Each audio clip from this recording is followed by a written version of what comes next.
especially for Shedeur Sanders in Cleveland. So I'm reading a Yahoo Sports column today, and they're giving the odds on who's going to be starting for the Cleveland Browns at quarterback. So Joe Flacco, 50%. Kenny Pickett at 40%. Dylan Gabriel at 9%. And Shedeur Sanders at 1%. Okay, Shedeur Sanders has two things going for him. And don't kid yourself, this is how the league works. The owner of the Cleveland Browns, Jimmy Haslam, is really impulsive. He drafted Johnny Manziel over better quarterbacks. He drafted Baker Mayfield. He signed Deshaun Watson to a ridiculous guaranteed deal despite all sorts of allegations personally against him.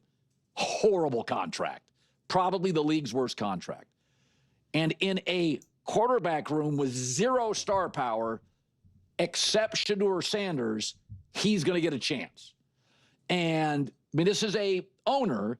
They don't have the Steelers roster or legacy. They're not as well run as Pittsburgh, and they don't have Joe Burrow. So that's the first thing. There's a lot of belief in the NFL that Jimmy Haslam is the reason that of all the teams, Cleveland finally drafted Shedeur Sanders. He is desperate to be recognized and for star power. The second thing Cleveland has going for it, Shedeur has going for it, is Cleveland's roster is the weakest easily in the division, and the early schedule is brutal. Not only are 5 of the first 6 teams they face playoff teams, but the first 5 teams they play are all top 10 offenses, and there's a lot of flashy quarterbacks. Jordan Love and Joe Burrow and Lamar Jackson. So you think old Joe Flacco, dull Kenny Pickett, small Dylan Gabriel, when the team's getting beat 33-17, and the quarterback for the Browns looks small and old and average against exciting Jordan Love and Lamar Jackson, or brilliant Joe Burrow, or, again, highly productive Jared Goff. Even in week 6, it's Aaron Rodgers, who will be the biggest star in the building. So my prediction, you start looking at that schedule between week 7 and 10, Shedeur Sanders is going to get a shot here. Shedeur's on this roster because Jimmy Haslam wanted him on the roster. My guy, the former NFL scout John Middlecoff, was the first to say it. They drafted Dylan Gabriel a round before he should have been drafted so they could get out of the Shedeur Sanders sweepstakes. And as J-Mac pointed out, I don't think Stefanski's in love with Shedeur Sanders. Even though I think he's a likable kid, I thought the draft room was a little much. But I'm going to make a prediction here. Haslam is starving for a star quarterback. He doesn't have the Ravens roster. He doesn't have Burrow. He doesn't have the Steelers brand. It's a weak roster that really, I mean, they're an injury or two away, maybe one injury away from having the weakest wide receiver room in the league. Okay. Listen. This is where football can always get sloppy. And the entertainment product of football compared to what the players and the coaching staff, etc., want. You're either trying to be entertaining, you're either trying to have some superstars and star power, or you're trying to win games. And, you know, again, and I've talked about this a lot. This is obviously not, you know, a bold take, but like the only reason why we're even talking about the Cleveland Browns is because of Shedeur Sanders. So that is the value of star power. Colin has talked about Shedeur and the Cleveland Browns like at least pretty much daily, without a shadow of a doubt, weekly. He's talked more about the Cleveland Browns this offseason more so than the Philadelphia Eagles, the Kansas City Chiefs, the Buffalo Bills, Baltimore Ravens. Seriously, I mean, like, it's just like practically every single day he's talked about the Chicago Bears and the Cleveland Browns. That is the star power of Caleb Williams, Shedeur Sanders. But now if we openly admit that the head coach, Stefanski, does not like Shedeur Sanders, it's like, then you're going up against this battle. And yes, the ownership is king. Owner is king, right? Like that is how that works. But if Stefanski's like, I do not want to play this guy. I do not think he's good. I have, you know, it is something that I have to do. I have to put the best quarterback out there to win these games. I owe it to the coaching staff, to the players. You just promised Myles Garrett that we're going to try to win games. I'm not here for a television product. I'm here to be the best that I can be. And I know a lot of Shedeur Sanders fans are going to say, well, that's Shedeur. Not if the head coach doesn't think so. That's where a lot of people keep getting confused in this conversation. Because someone said, oh, because when I made the whole argument about Shedeur being able to start, and someone came to me and said, oh, you're saying that he's only going to get a start because of his popularity and nothing to do with his skill set. And my take is, it doesn't matter because it's what Kevin Stefanski wants. If you think Shedeur Sanders is great, that's fine. But if the head coach does not think that he's great and does not want to start him and does not want to develop him and work with him, just does not want him, and he's not showing enough in practices to change his mind, well, then that is how the coach is going to operate.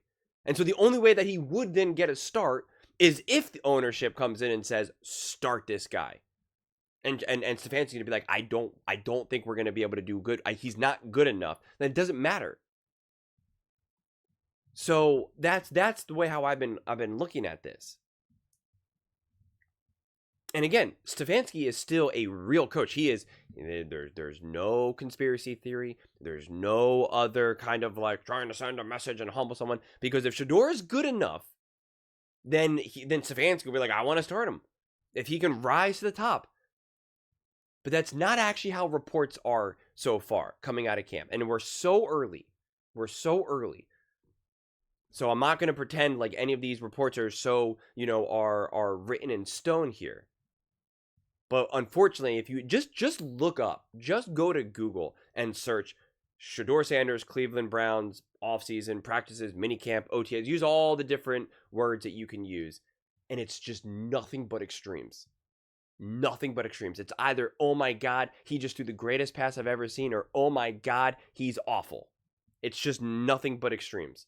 And I'm sorry, at this point, I really trust none of it. I keep trying to look for the reliable sources and try to not look at the opinion part of it and just tell me what actually happened. And that's why I look to, oh, he didn't get first team reps. Oh, he threw these touchdowns on 7-on-7 drill against the defense that's, might not even be on the team yet. And then you can see the argument of like, well, he doesn't have the number one receivers, but then he's also not going up against Myles Garrett, et cetera, et cetera. Like it's, And also practices a lot of the way how these camps are run. It's actually different. Some teams run their practices, and other people who have more experience can speak to this. Where it's like sometimes first team doesn't go up against first team offense defense. Sometimes it's kind of reverse. It depends on the coach. I think different coaches can run it differently. And ironically, Deshaun Jackson kind of talked about that last year. Because some of the teams that he was part of with the NFL, him obviously being first team, he did not go up against first team defense. Whereas other teams do that. So it's just like, I'm not sure what the 100% norm is in the NFL at this point. It's not something that's commonly discussed. But coaches in different teams all have different philosophies with regarding to all of this type of stuff. So again, I have no strong feeling of like, what is the norm these days in the NFL? Things are always changing. So it's just like, I don't know 100% what opportunities Shedeur Sanders gets to have in that regard.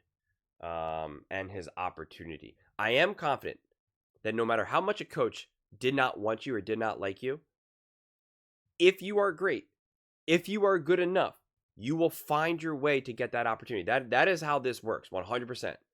Sports is the most ultimate equalizer. You either ball or you can't. I talk about that all the time. So, he will have his shot.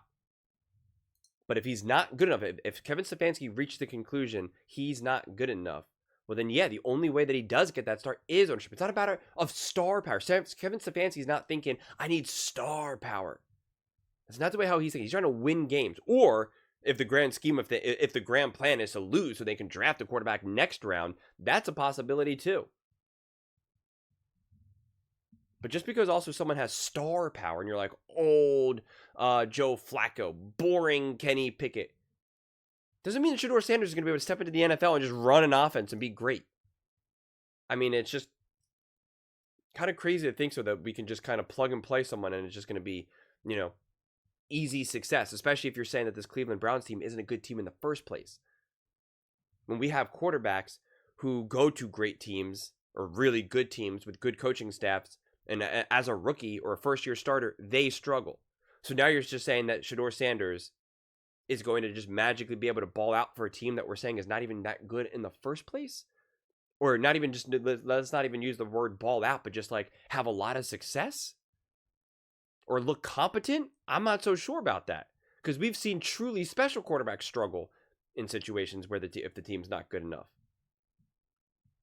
So then you're kind of setting up Shedeur Sanders to potentially fail in that regard, especially if it's a coach who does not think he's good enough and ownership is like, nope, put him in.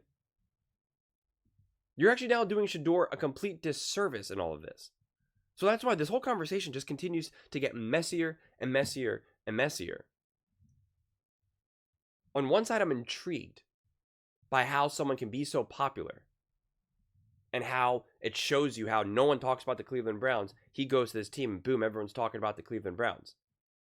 But what's obnoxious about that is people try to act like it's so unique to a Shedeur Sanders when nobody was talking about the Chicago Bears and Caleb Williams immediately made them relevant. Nobody was talking about the Washington Commanders. Jaden Daniels immediately made them relevant.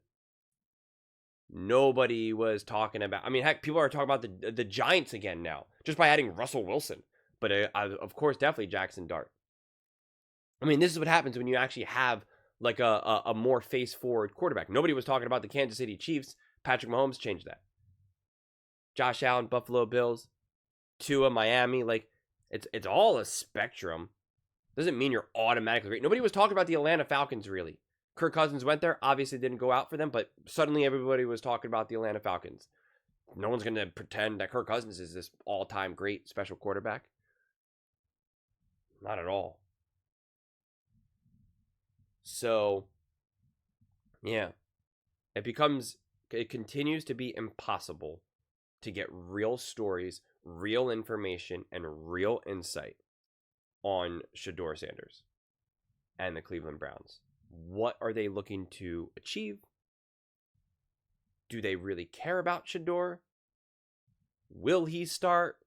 Will he not, will he be developed in a way that people are actually seriously trying to be like, hey, we really got to see what's going on with this kid? Do they want to lose? So they can draft, Archie Manning or, whoever. The reality is we just don't have the information at all. And because of his popularity, it's just harder to get the truth. But those are just my thoughts. I'd absolutely love to hear yours. What do you guys all think about the Cleveland Browns and Shedeur Sanders and his 1% chance to start? Also, I wasn't sure. Is that just at all throughout the season or be like week 1 starting quarterback? Let me know in the comments below. I read every single comment. So whether you agree with me or disagree with me, either way, let's get in some discussions. Let's get in some fights. But ultimately, let's just have some fun. And please do consider subscribing. We're building an amazing community here and I absolutely love to see you part of it. I want to build something that we all genuinely feel connected to. Something that we're really excited to be part of. I think we're on our way to doing it. Please don't forget to give this video a thumbs up, as it really does help the visibility and the algorithm. Thank you so much. See you next time.